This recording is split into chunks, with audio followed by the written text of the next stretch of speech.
சென்னையில் நகைப்பறிப்பு சம்பவத்தில் ஈடுபட்டவர்களின் ஷூவை வைத்துதான் அடையாளம் கண்டதாக சென்னை காவல் ஆணையர் அருண் விளக்கமளித்துள்ளார். சென்னையில் செயின் பறிப்பு சம்பவங்களில் ஈடுபட்ட குலாம் என்ற நபர் என்கவுண்டரில் சுட்டுக் கொல்லப்பட்டார். இது தொடர்பாக செய்தியாளர்களிடம் விளக்கமளித்துள்ள மாநகர காவல் ஆணையர் அருண், சென்னையில் நேற்று சைதாப்பேட்டையில் ஆரம்பித்து காலை 6 மணி முதல் 7 மணிக்குள் 7 இடங்களில் செயின் பறிப்பு சம்பவங்கள் நடந்ததாக தெரிவித்தார்.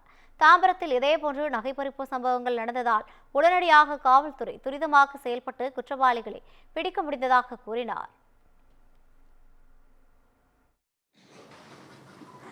சைதாப்பேட்டையில் ஆரம்பித்து ஒரு 6 செயின் பறிப்பு கொள்ளை நடந்தது. 6 மணிக்கு ஆரம்பித்தது 7 மணி வரைக்கும் ஒரு 6 செயின் பறிப்பு. இது என்னுடைய கவனத்துக்கு ஐஎஸ்லேருந்து சொன்ன உடனே அலர்ட் பண்ணி சிட்டி ஃபுல்லாக செக் பண்ண சொன்னோம். குறிப்பாக ஏற்கனவே இந்த மாதிரி சில சம்பவங்கள் நம்ம பக்கத்து தாம்பரம் காவல் ஆணையத்தில் நடந்ததுனால வெளி மாநில கொள்ளையர்களாக இருக்கக்கூடிய வாய்ப்பு இருக்குது அப்படின்ட்டு ஏர்போர்ட்டு, ரயில்வே ஸ்டேஷன், அதே மாதிரி இந்த மெட்ரோவோட இந்த 2 வீலர் ஸ்டாண்டு இதெல்லாம் பர்டிகுலராக செக் பண்ண சொன்னோம். அதே மாதிரி சிசிடிவி ஃபுட்டேஜெல்லாம் பார்த்ததில் சில குற்றவாளிகளோட அடையாளங்கள் தெரிஞ்சது. அதை வச்சு நேற்று சென்னை ஏர்போர்ட்டில் 2 பேரை பிடிச்சோம். கடைசி நேரத்தில் விமானத்தில் ஏறுபவர்கள் குறித்து கண்காணிக்குமாறு முன்பே விமான நிலைய அதிகாரிகளிடம் கூறியதால் அவர்கள் கொடுத்த தகவலின் பெயரில் இருவரும் கைது செய்யப்பட்டுள்ளதாக தெரிவித்த அருண், விமானத்தில் வந்த இருவரும் உடைகளை மாற்றினார்களே தவிர ஷூவை மாற்றாதது ஒரு ஆதாரமாக கிடைத்ததாக கூறினார். நமக்கு சிசிடிவி ஃபுட்டேஜ் கிடைச்சது இல்லையா, அதில் குற்றவாளியோட ஓரளவுக்கு அடையாளங்கள், அவன் மாஸ்க்லாம் போட்டிருந்தா கூட ஓரளவுக்கு அடையாளங்கள் தெரிஞ்சது.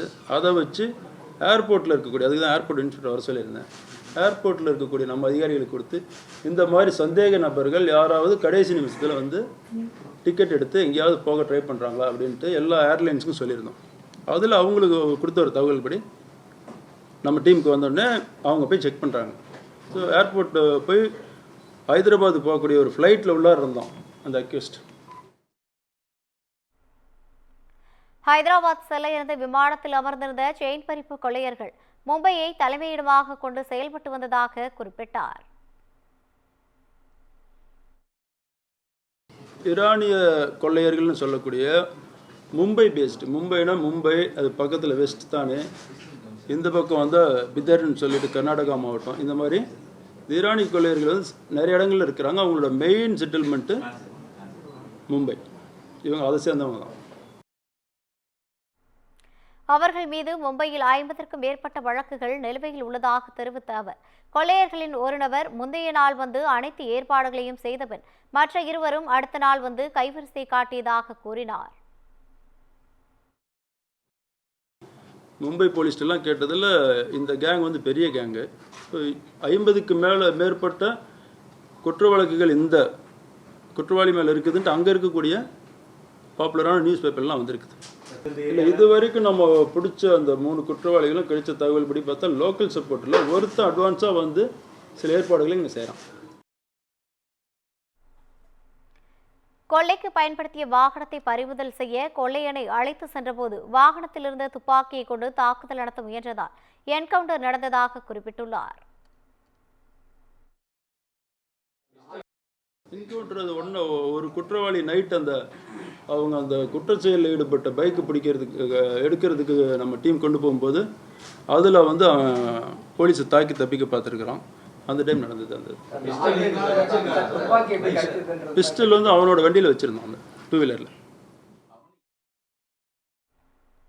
கடந்த ஆண்டு சென்னையில் நடந்த 34 செயின் பறிப்பு சம்பவங்களில் 33இல் குற்றவாளிகள் கண்டறியப்பட்டுள்ளதாக தெரிவித்தார்.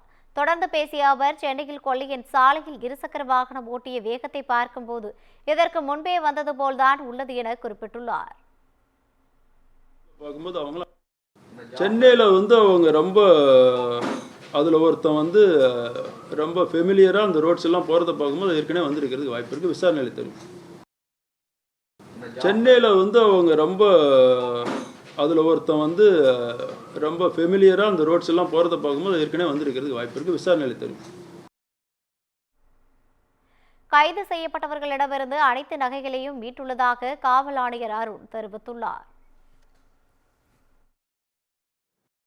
அந்த ஓங்கோலில் பிடிச்ச குற்றவாளி இப்போ வந்துட்டுருக்கிறான். இன்னும் கூடிய இதில் நம்ம டீம் கொண்டு வந்துட்டுருக்குறாங்க. இன்னும் கொஞ்சம் நேரத்தில் வந்துடுவான் சென்னைக்கு. அவன்கிட்ட ஒரு சில நகைகள் இருக்குது. மீதி 2 பேர்கிட்டையும் பாதி பிரிச்சுக்கிறேன்.